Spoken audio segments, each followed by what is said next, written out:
بسم اللہ الرحمن الرحیم۔ السلام علیکم ورحمۃ اللہ وبرکاتہ۔ کسی زمانے میں بغداد میں جنید نامی ایک پہلوان رہا کرتا تھا۔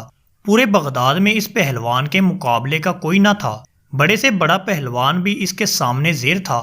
کیا مجال کہ کوئی اس کے سامنے نظر ملا سکے۔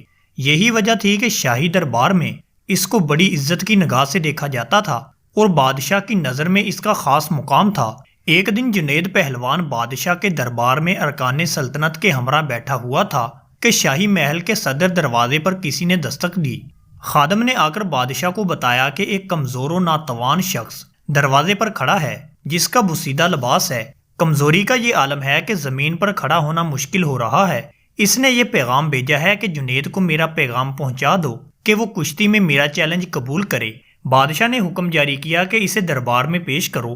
اجنبی ڈگمگاتے پیروں سے دربار میں حاضر ہوا۔ وزیر نے اجنبی سے پوچھا تم کیا چاہتے ہو؟ اجنبی نے جواب دیا میں جنید پہلوان سے کشتی لڑنا چاہتا ہوں۔ وزیر نے کہا چھوٹا منہ بڑی بات نہ کرو۔ کیا تمہیں معلوم نہیں کہ جنید کا نام سن کر بڑے بڑے پہلوانوں کو پسینہ آ جاتا ہے؟ پورے شہر میں اس کے مقابلے کا کوئی نہیں، اور تم جیسے کمزور شخص کا جنید سے کشتی لڑنا تمہاری ہلاکت کا سبب بھی ہو سکتا ہے۔ اجنبی نے کہا کہ جنید پہلوان کی شہرت ہی مجھے کھینچ کر لائی ہے، اور میں آپ پر یہ ثابت کر کے دکھاؤں گا کہ جنید کو شکست دینا ممکن ہے۔ میں اپنا انجام جانتا ہوں۔ آپ اس بحث میں نہ پڑیں بلکہ میرے چیلنج کو قبول کیا جائے۔ یہ تو آنے والا وقت بتائے گا کہ شکست کس کا مقدر ہوتی ہے۔ جنید پہلوان بڑی حیرت سے آنے والے اجنبی کی باتیں سن رہا تھا۔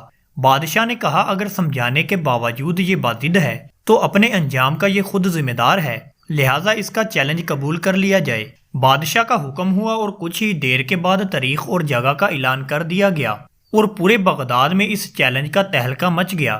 ہر شخص کی یہ خواہش تھی کہ اس مقابلے کو دیکھے۔ تاریخ جوں جوں قریب آتی گئی، لوگوں کا اشتیاق بڑھتا گیا۔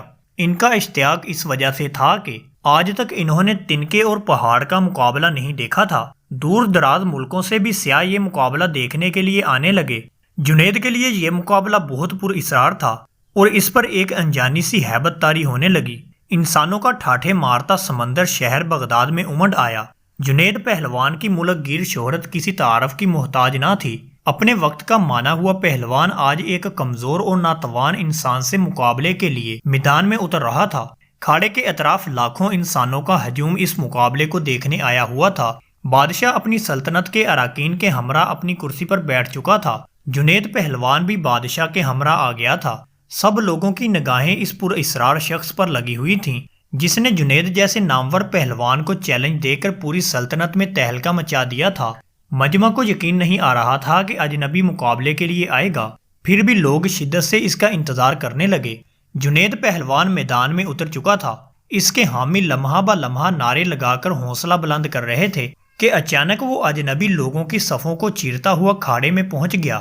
ہر شخص اس کمزور اور ناتوان شخص کو دیکھ کر حیرت میں پڑ گیا کہ جو شخص جنید کی ایک پھونک سے اڑ جائے اس سے مقابلہ کرنا دانش مندی نہیں، لیکن اس کے باوجود سارا مجمع دھڑکتے دل کے ساتھ اس کشتی کو دیکھنے لگا۔ کشتی کا آغاز ہوا، دونوں آمنے سامنے ہوئے، ہاتھوں میں ہاتھ ڈالے گئے، پنجہ آزمائی شروع ہوئی۔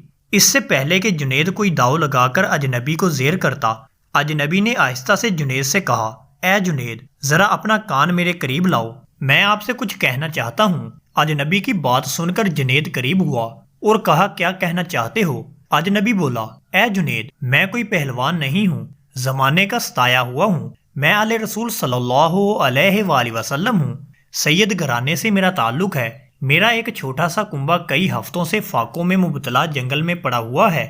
چھوٹے چھوٹے بچے شدت بھوک سے بے جان ہو چکے ہیں۔ خاندانی غیرت کسی سے دستے سوال نہیں کرنے دیتی۔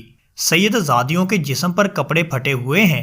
بڑی مشکل سے یہاں تک پہنچا ہوں۔ میں نے اس امید پر تمہیں کشتی کا چیلنج دیا ہے کہ تمہیں حضور اکرم صلی اللہ علیہ وآلہ وسلم کے گھرانے سے عقیدت ہے۔ آج خاندان نبوت کی لاج رکھ لیجئے۔ میں وعدہ کرتا ہوں کہ آج اگر تم نے میری لاج رکھی تو کل میدان محشر میں اپنے نانا جان سے عرض کر کے فتح و کامرانی کا تاج تمہارے سر پر رکھواؤں گا۔ تمہاری ملک گیر شہرت اور اعزاز کی ایک قربانی خاندان نبوت کے سوکے ہوئے چہروں کی شادابی کے لیے کافی ہوگی۔ تمہاری یہ قربانی کبھی بھی ضائع نہیں ہونے دی جائے گی۔ اجنبی شخص کے یہ چند جملے جنید پہلوان کے جگر میں اتر گئے۔ اس کا دل گھائل اور آنکھیں اشکبار ہو گئیں۔ سید زادے کی اس پیشکش کو فوراً قبول کر لیا اور اپنی عالمگیر شہرت، عزت و عظمت آل رسول صلی اللہ علیہ وآلہ وسلم پر قربان کرنے میں ایک لمحے کی تاخیر نہ کی۔ فوراً فیصلہ کر لیا کہ اس سے بڑھ کر میری عزت و ناموس کا اور کون سا موقع ہو سکتا ہے کہ دنیا کی اس محدود عزت کو خاندان نبوت کی اڑتی ہوئی خاک پر قربان کر دوں۔ اگر سید گھرانے کی مرجائی ہوئی کلیوں کی شادابی کے لیے میرے جسم کا خون کام آ سکتا ہے تو جسم کا ایک ایک قطرہ تمہاری خوشحالی کے لیے دینے کے لیے تیار ہوں۔ جنید فیصلہ دے چکا۔ اس کے جسم کی توانائی اب سلب ہو چکی تھی۔ اجنبی شخص سے پنجہ آزمائی کا ظاہری مظاہرہ شروع کر دیا۔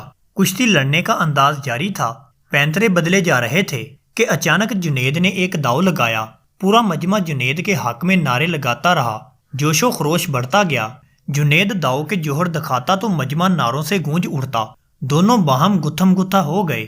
یکا لوگوں کی پلکیں جھپکیں، دھڑکتے دل کے ساتھ آنکھیں کھلیں تو ایک ناقابل یقین منظر آنکھوں کے سامنے آ گیا۔ جنید چاروں شانے چت پڑا تھا اور خاندان نبوت کا شہزادہ سینے پر بیٹھے فتح کا پرچم بلند کر رہا تھا۔ پورے مجمع پر سکتہ طاری ہو چکا تھا۔ حیرت کا طلسم ٹوٹا اور پورے مجمع نے سید زادے کو گود میں اٹھا لیا۔ میدان کا فاتح لوگوں کے سروں پر سے گزر رہا تھا۔ ہر طرف انعام و اکرام کی بارش ہونے لگی۔ خاندان نبوت کا یہ شہزادہ بیش بہا قیمتی انعام لے کر اپنی پناہگاہ کی طرف چل دیا۔ اس شکست سے جنید کا وقار لوگوں کے دلوں سے ختم ہو چکا تھا۔ ہر شخص انہیں حقارت سے دیکھتا گزر رہا تھا۔ زندگی بھر لوگوں کے دلوں پر سکہ جمانے والا آج انہی لوگوں کے تانوں کو سن رہا تھا۔ رات ہو چکی تھی، لوگ اپنے اپنے گھروں کو جا چکے تھے۔ عشاء کی نماز سے فارغ ہو کر جنید اپنے بستر پر لیٹا۔ اس کے کانوں میں سید زادے کے وہ الفاظ بار بار گونج رہے تھے، آج میں وعدہ کرتا ہوں اگر تم نے میری لاج رکھی تو کل میدان محشر میں اپنے نانا جان سے عرض کر کے فتح و کامرانی کا تاج تمہارے سر پر رکھواؤں گا۔ جنید سوچتا، کیا واقعی ایسا ہوگا؟ کیا مجھے یہ شرف حاصل ہوگا کہ حضور سرور کونین حضرت محمد صلی اللہ علیہ وآلہ وسلم کے مقدس ہاتھوں سے یہ تاج میں پہنوں؟ نہیں، میں اس قابل نہیں، لیکن خاندان نبوت کے شہزادے نے مجھ سے وعدہ کیا ہے۔ آل رسول صلی اللہ علیہ وآلہ وسلم کا وعدہ غلط نہیں ہو سکتا۔ یہ سوچتے سوچتے جنید نیند کی آغوش میں پہنچ چکا تھا۔ نیند میں پہنچتے ہی دنیا کے حجابات نگاہوں کے سامنے سے اٹھ چکے تھے۔ ایک حسین خواب نگاہوں کے سامنے تھا اور گنبد خضرا کا سبز گنبد نگاہوں کے سامنے جلوہ گر ہوا، جس سے ہر سمت روشنی بکھرنے لگی۔ ایک نورانی ہستی جلوہ فرما ہوئی، جن کے حسن و جمال سے جنید کی آنکھیں خیر ہو گئیں۔ دل کیف سرور میں ڈوب گیا۔ در و دیوار سے آوازیں آنے لگیں، الصلاۃ والسلام علیک یا رسول اللہ۔ جنید سمجھ گئے یہ تو میرے آقا ہیں جن کا میں کلمہ پڑھتا ہوں۔ فوراً قدموں سے لپٹ گئے۔ حضور اکرم صلی اللہ علیہ وآلہ وسلم نے فرمایا، اے جنید، اٹھو، قیامت سے پہلے اپنی قسمت کی سرفرازی کا نظارہ کرو۔ نبی زادوں کی نموز کے لیے شکست کی ذلتوں کا انعام قیامت تک قرض رکھا نہیں جائے گا۔ سر اٹھاؤ، تمہارے لیے فتح و کرامت کی دستار لے کر آیا ہوں۔ آج سے تمہیں عرفان و تقریب کے سب سے اونچے مقام پر فیض کیا جاتا ہے۔ تمہیں اولیاء اکرام کی سروری کا اعزاز مبارک ہو۔ ان کلمات کے بعد حضور سرور کونین حضرت محمد صلی اللہ علیہ وآلہ وسلم نے جنید پہلوان کو سینے سے لگایا اور اس موقع پر حضور صلی اللہ علیہ وآلہ وسلم نے حالت خواب میں جنید کو کیا کچھ عطا کیا، اس کا اندازہ لگانا مشکل ہے۔ اتنا اندازہ ضرور لگایا جا سکتا ہے کہ جب جنید نیند سے بیدار ہوئے تو ساری کائنات چمکتے ہوئے آئینے کی طرح ان کی نگاہوں میں آ گئی تھی۔ ہر ایک کے دل جنید کے قدموں پر نثار ہو چکے تھے۔ بادشاہ وقت نے اپنا قیمتی تاج سر سے اتار کر ان کے قدموں میں رکھ دیا تھا۔ بغداد کا یہ پہلوان آج سید الطائفہ سیدنا حضرت جنید بغدادی کے نام سے سارے عالم میں مشہور ہو چکا تھا۔ ساری کائنات کے دل ان کے لیے جھک گئے تھے۔ اللہ تعالیٰ کی ان پر رحمت ہو اور ان کے صدقے ہماری مغفرت ہو، آمین یا رب العالمین۔